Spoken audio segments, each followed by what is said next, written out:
Hey, what's up, y'all? It's Dominic with Camera Box Media. So the main reason why I'm making this video tonight is because I received a lot of, I wouldn't call them calls, but a lot of people have asked me questions about stabilization of things like the Ronin series, Ronin M, Ronin 2. So the first thing we're going to be using, the first stabilizer we're going to be showing you is the Ronin M, which is, like I said, there are tons of other stabilizers. There are bigger ones. We use the Ronin 2 as well, but this is what I see a lot of people using. So we're gonna get started with this one. The first thing you wanna do before you even get started with anything is make sure that you have all your equipment and make sure that everything is weighted properly. So you wanna make sure your battery is in here, you have your memory card in here, your lens, everything you want on your camera, which today we're using the Sony a6500. You wanna make sure that everything is already inside of it. You wanna make sure everything is already weighted. Even on the Ronin itself, you wanna make sure that your battery is already in it. So that, because once you finish stabilizing it, if you don't have everything on it and you realize that you missed something, then pretty much, it's almost like going back and starting the process over again. So let's get started. So the first thing you want to do is you want to plate, I call it plate, is to plate your camera onto the Ronin. Now, depending on what type of lens you're using, you might want to push it back a little more to one of these or anything like that. This makes it a little easier. It doesn't really matter per se, but it just makes it a little easier when it comes to stabilization.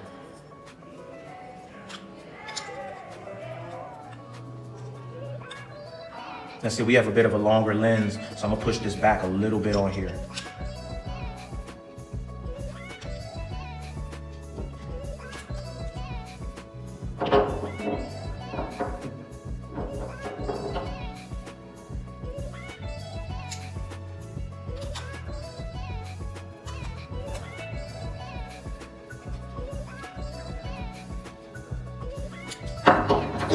Now it does come with this little piece.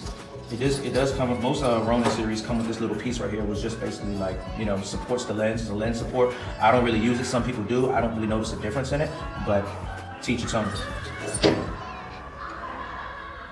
So you're gonna plate this onto your gimbal. And the first thing you're gonna wanna do, you wanna get an initial setup. See, the initial setup is kind of feeling for it to when it becomes stable enough to kind of face forward on its own, which is great right there. And then you wanna lock this key in. You wanna lock that in. Now the first point of stabilization, now see it's all wonky right now, but we're gonna fix that in a little bit. So the first point of stabilization that you wanna get is top side. You wanna make sure you put the camera all the way up, or the gimbal side all the way up. And you want to release these two tabs. These two tabs are they support the up and down, I guess we call it the roll. So you want to just get this to when basically it'll point up on its own automatically. It can be a little tricky sometimes, but me personally, I would rather get it stabilized and get it right than to have it go crazy on me during the shoot. And see right there, that's good. See, I stand up on his own. That's excellent. Now we want to lock these back in. So now that these are nice and tight, your roll stabilization sides, and actually I made a mistake before. This is your tilt. This is gonna be your roll. So now that we got the roll stabilization complete, we've completed the tilt stabilization. So see, it points nice and straight. If you roll it back, it points straight up, but it's still not completely done yet because it still needs to be resecured. So what you're going to want to do is you're going to just unfasten this and just kind of roll that to where now it's where you get it perfectly stable. And then you want to resecure that again. And pretty much now that you have it like that, it pretty much anywhere where it points, it's pretty much going to hold in that position and be stable. But primarily, there are a lot of YouTubers that will tell you that you have to get this thing perfectly stable for it to work, and that's not 100% true. I've used this thing plenty of times, run and gun, on the run, and just had to get it stable, and to the point where you just had to get it stable enough so that the motor isn't overworking itself, because that's primarily where you get a lot of problems, because the motor overworks itself, and that's when it starts going haywire on the shoot. So now that we have it pretty much stabilized, come on here. So now that we pretty much have it stabilized, now it's the third axis now. The third axis now that you want to work on, and that third axis is back here. So the third axis, is very important, and the only way you can really showcase it is by kind of tilting it up. You want to turn the arms to the side like this, and you want to tilt the entire gimbal this way. If it rolls backwards that way, that means you need to roll this thing, you need to roll it forward a little bit. So what you want to do is you want to replace it back up here, and you're going to unfasten this, and you're going to roll it forward a little bit. You might have to do this a few times because it's not a 100% thing.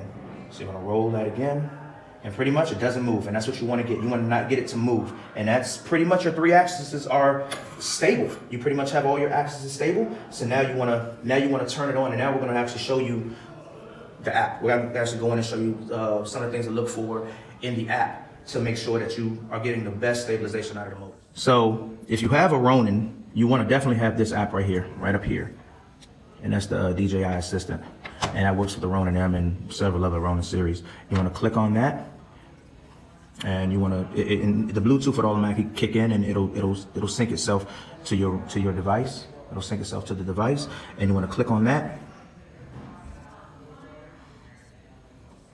So now when you're in here, you can check on your motor where it is and things like that. So one of the key things to look for is, see right here is the power. You don't want any of those things to be over 10. So I'm getting between -1, -2, which is good. The angles are pretty good on there. Ideally, of course, you want to get them, closest to 0 as possible, but as long as they're not overstressing the motors, you're looking pretty good. So then you can go ahead and, I do this before any shoot. I auto tune the stability. That just makes sure I'm getting the best stability possible. Now you'll kind of hear it, you kind of see it doing this thing. It'll make some noise, but that's completely normal. So with that app that I just showcased, there are a lot of other options in there, but for this particular video, we're just showing stabilization, and that's pretty much it. Right? You can also, there are things that you can use in there if you're using a remote. So if you're using the gimbal and you want to have a separate operator that's operating this by remote, you could also go on the app and you can make your settings. You can lock in your settings for that, but we're not doing that today. We're just doing stabilization. That's it. So as for the Ronin, that's how you pretty much get the Ronin series stabilized and optimized so that it's going to work good. And I can pretty much get it done in a few minutes, as you saw. I can pretty much get it done in under 5 minutes now. But for some people, I hear 20-25 minutes. So that's the best way you do it. And again, you don't have to focus on complete perfection of it. It'll work completely fine. The key is just to not overwork the motors, and that's the key. And doing it that way, you'll definitely save a lot of time and embarrassment of having your Ronin series conk out on you